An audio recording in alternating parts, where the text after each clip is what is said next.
શ્રીમદ ભાગવત સપ્તાહના આ પંચમ દિવસમાં ઉપસ્થિત સર્વ ભાવિક ભક્તોનું હાર્દિક સ્વાગત છે. ભગવાન રામ, સીતા, લક્ષ્મણ અને હનુમાનજીની પૂર્ણ કૃપા તમારી પર વરસે. અવાજ થોડો પતલો કરો અને થોડો ઇકો લગાવો.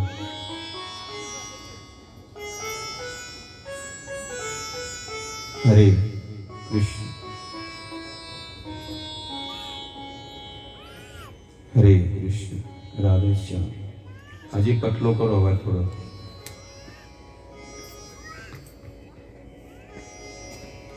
હરે કૃષ્ણ રાધે શ્યામ.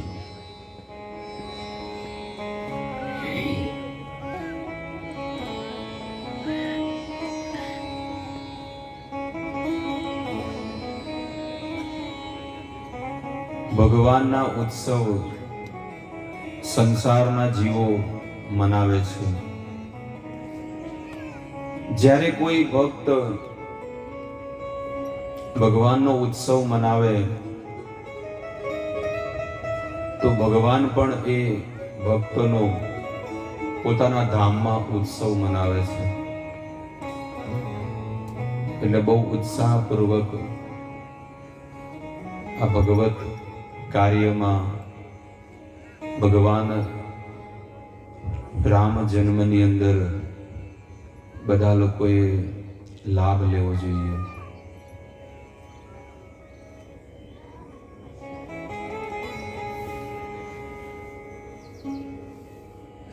સુખદેવ ગોસ્વામી પરીક્ષિત રાજાને ભાગવત રસનું પાન કરાવી રહ્યા છે.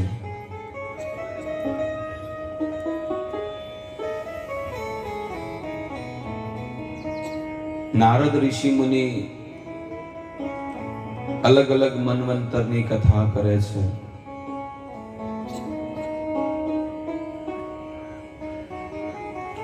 નારદ ઋષિ મુનિ ગૃહસ્થ જીવનનું વર્ણન કરે છે. રાજસૂય યજ્ઞની અંદર યુધિષ્ઠિર મહારાજને કહે છે કે એક ગૃહસ્થે કેવી રીતે જીવન જીવવું જોઈએ. મૃગોષ્ટ ખર મરકા ખુસરી સરીપ ખગ મક્ષિકા આત્મન પુત્રવત. દરેક જીવોને જીવવાનો અધિકાર છે. એને ક્યારે ન મારવા જોઈએ. વર્ણાશ્રમ ધર્મ અને અલગ અલગ ધર્મોનું વર્ણન કરે છે કે એક વ્યક્તિને જીવનમાં એટલી જ વસ્તુનો સંગ્રહ કરવો જોઈએ જેટલું એને જરૂર છે. જરૂર કરતા જો વધારે સંગ્રહ કરે તો એ ગુનેગાર છે. એને દોષ લાગશે.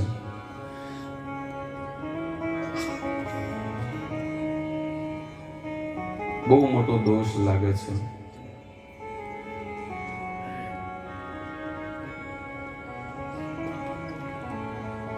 માટે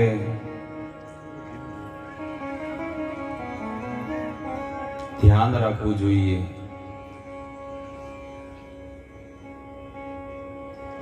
માણસ એક હોય પણ એને જૂતા તમારે જુઓ, મોટા મોટા જેને ભગવાને ધન આપ્યું છે એ માણસ તો એક જ છે પણ એને જૂતા 500 જોડી છે. માણસ એક છે પણ કપડા 1500 કેટલાય અઢળક કપડા છે. બીજાનો ભાગ્યનું જ્યારે લઈને કોઈ માણસ એવો વિચાર કરે કે હું સુખી થઈ જઈશ,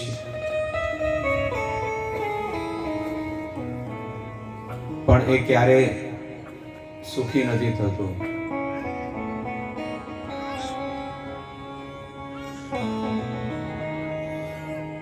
જમીન ઉપર સૂવું જોઈએ, ત્યાગપૂર્વક જીવન જીવવું જોઈએ. અલગ અલગ ધર્મોનું વર્ણન એ રાજસૂય યજ્ઞની અંદર કરે છે, અને એ યજ્ઞની અંદર ભગવાન પણ પધારેલા છે. આ ગૃહસ્થ ધર્મનું વર્ણન કરીને શ્રી સુખદેવજી મન્વંતરની કથા કરે છે. સુખદેવજી કહે છે કે પ્રથમ મન્વંતરની કથા મેં તમને સંભળાવી કે પ્રથમ મન્વંતરમાં સ્વયંભૂ મનુ થયા. દ્વિતીય મન્વંતરમાં એક બ્રહ્માજીના 12 કલાકમાં 14 મન્વંતર બદલાય છે, 14 મનુ બદલાય.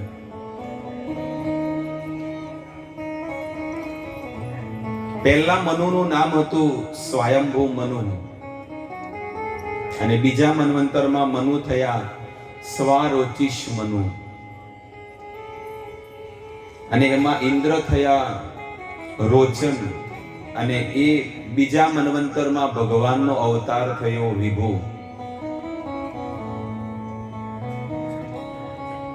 દ્વિતીય મન્વંતરમાં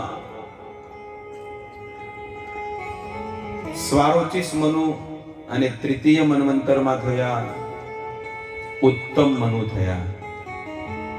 અને એ મન્વંતરમાં સત્યજીત નામના ઇન્દ્ર દેવતા થયા. એના પછી સત્યસેન નામનો ભગવાનનો અવતાર થયો ત્રીજા મન્વંતરમાં. અને ચોથા મન્વંતરમાં તામસ મનુ થયા, તામસ નામના. અને એ મન્વંતરમાં ત્રિશિક નામના ઇન્દ્ર દેવતા થયા. અને એ મન્વંતરમાં ભગવાનનો એક અવતાર થયો જેનું નામ પડ્યું હરિ. અને આ હરિનો અવતાર કેમ થયો? ત્યારે સુખદેવજી કહે છે કે ગજેન્દ્રનો ઉદ્ધાર કરવા માટે થયો.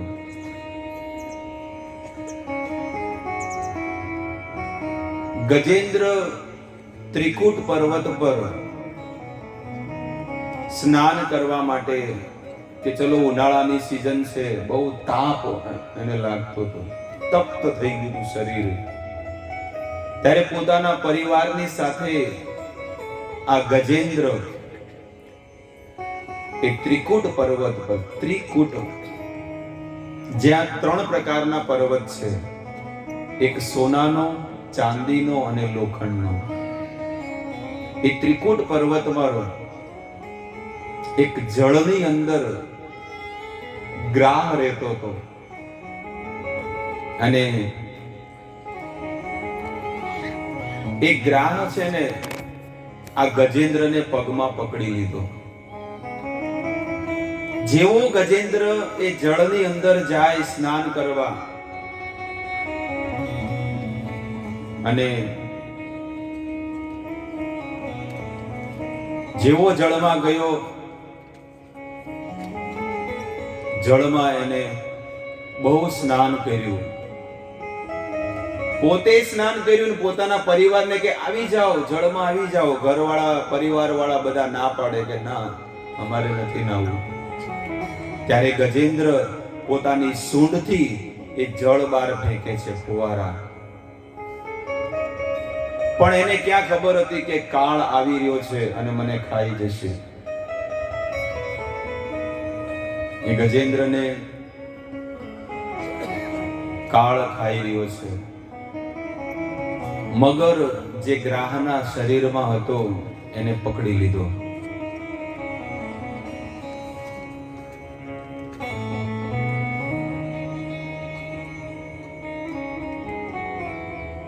ગજેન્દ્ર હવે પોતાની શક્તિ લગાડે છે, પણ પોતાની શક્તિ કામ નથી આવતી. એના પરિવાર વાળા પણ મહેનત કરી, કોઈ અંદર ન ગયું, પણ બહારથી ઊભા લોકો બચાવે છે. ઈ કે ભલે મરતો હોય, બીજું શું કરીએ.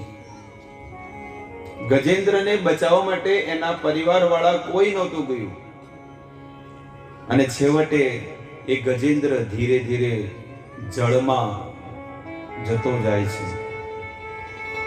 ગ્રાહ છે ને, ગ્રાહ મગર એ જળનો પણ પ્રાણી છે અને બહાર જમીન ઉપર રહી શકે છે.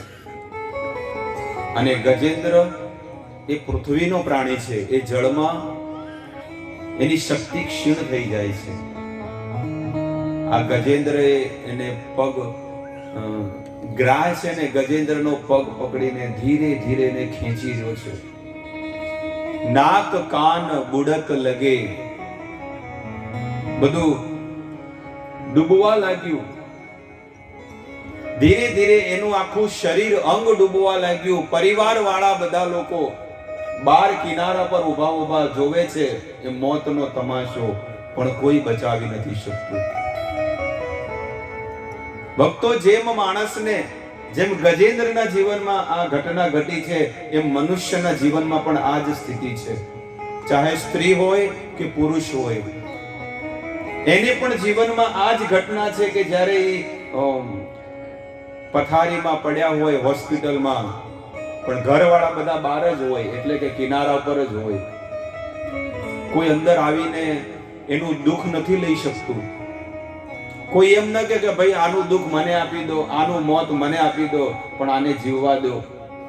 કોઈ નહીં કરે. ગજેન્દ્રએ બહુ મહેનત કરી, પણ જ્યારે પોતાની શક્તિ ન લાગીને ત્યારે એ ગજેન્દ્રએ ભગવાનને પ્રાર્થના કરી. ભગવાનને પ્રાર્થના કરે છે, હે ગોવિંદ હે ગોપાલ अब तो जीवन हारे. हे गोविंद हे गोपाल हे गोविंद हे गोपाल अब तो जीवन हारे. हे गोविंद हे गोपाल अब तो जीवन हारे. हे गोविंद हे गोपाल अब तो जीवन हारे.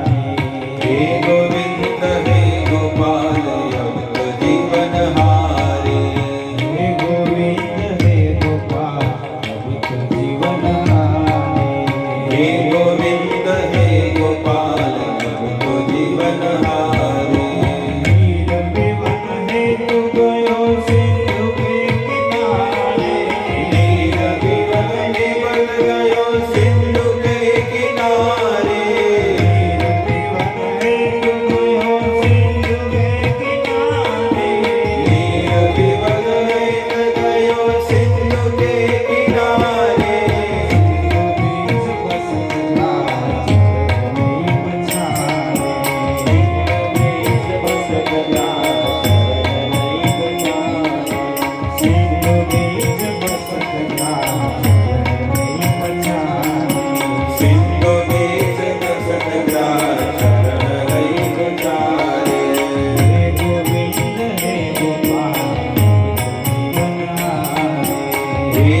સંસારમાં કોઈ નહીં બચાવે, બચાવવા વાળો એક જ છે ઠાકોર. કોઈને લકવો મારે છે, કોઈને એક્સિડન્ટ થઈ જાય, કોઈને અટક આવે, કોઈને કેન્સર થાય, પણ આ જગતની અંદર જે પણ દુઃખો આવે છે ને એ કોઈ નહીં લઈ શકે. એ દુઃખ લેવા વાળો એક જ છે, ગોવિંદ. ગજેન્દ્રે નિર્ણય કરી લીધો કે મારું આખું ફેમિલી એ કિનારા પર ઊભું છે, પણ મને કોઈ બચાવી શકે એમ નથી. એટલે એને ગત જન્મોની જે ભક્તિ હતી ને એ સ્તુતિ કરે છે અને ભગવાન દ્વારકાધીશને પ્રાર્થના કરે છે.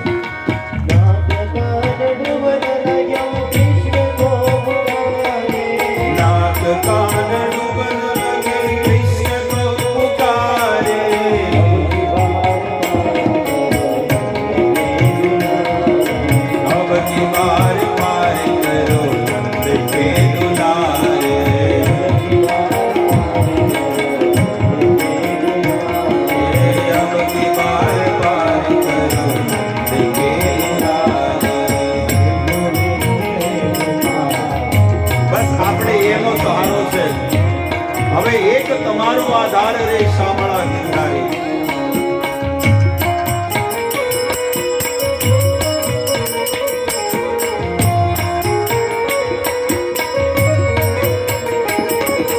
શ્રી ગોવિંદ હે ગોપાલ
ભગવાનને પ્રાર્થના કરે છે, પણ એ શબ્દની જે ધ્વનિ છે ને એ જઈને દ્વારકામાં ગઈ છે. અને ભગવાન સોનાના સિંહાસન પર બેઠા હતા. જડાબ દઈને ભગવાન ઉભા થયા અને ગરુડજીને કહે છે કે ચાલો ગરુડજી. ગરુડજી પર ભગવાન બેઠા. શંખ ચક્ર ગદા પદ્મ. સુરદાસજી લખે છે કે શંખ ચક્ર ગદા પદ્મ લઈ સીધારે.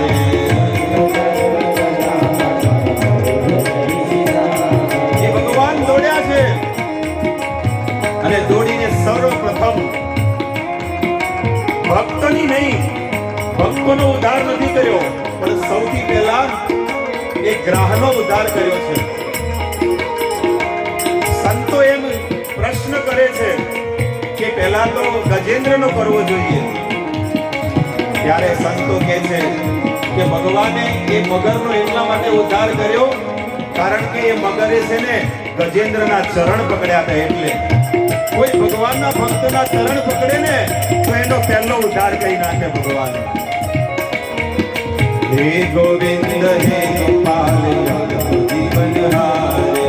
હે ગોવિંદ હે ગોપાલ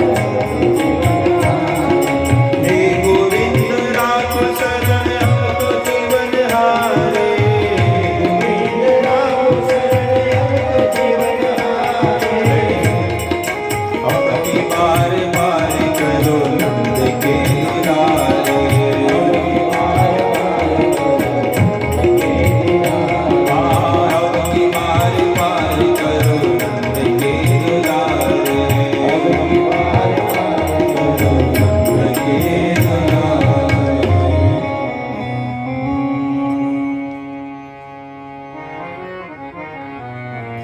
ગજેન્દ્રએ સ્તુતિ કરી છે, પ્રાર્થના કરી.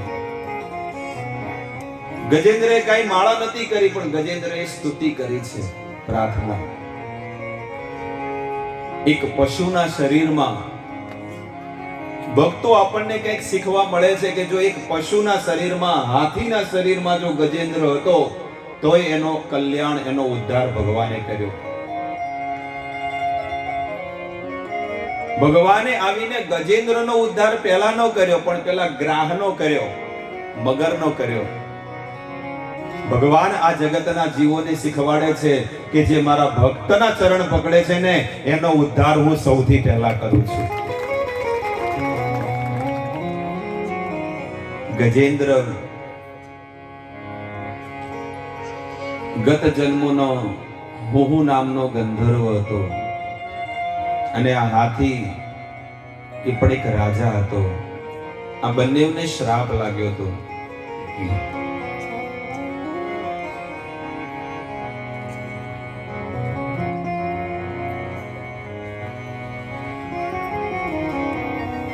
આવી રીતે ગજેન્દ્ર સ્તુતિ કરે છે, ઓમ નમો ભગવતે તસ્મૈ યત એતમ ચિદાત્મને. આ ગજેન્દ્ર પૂર્વ જન્મની અંદર ઇન્દ્રધૂમ નામનો રાજા હતો અને જે ગ્રાહ છે ને એ હુહુ નામનો ગંધર્વ હતો. પણ બંનેવનું કલ્યાણ, બંનેવનો ઉદ્ધાર કરી દીધો. આ કથા પછી પતી ગઈ. એના પછી સુખદેવ ગોસ્વામી પંચમ મન્વંતરની કથા કરે છે કે પંચમ મન્વંતરમાં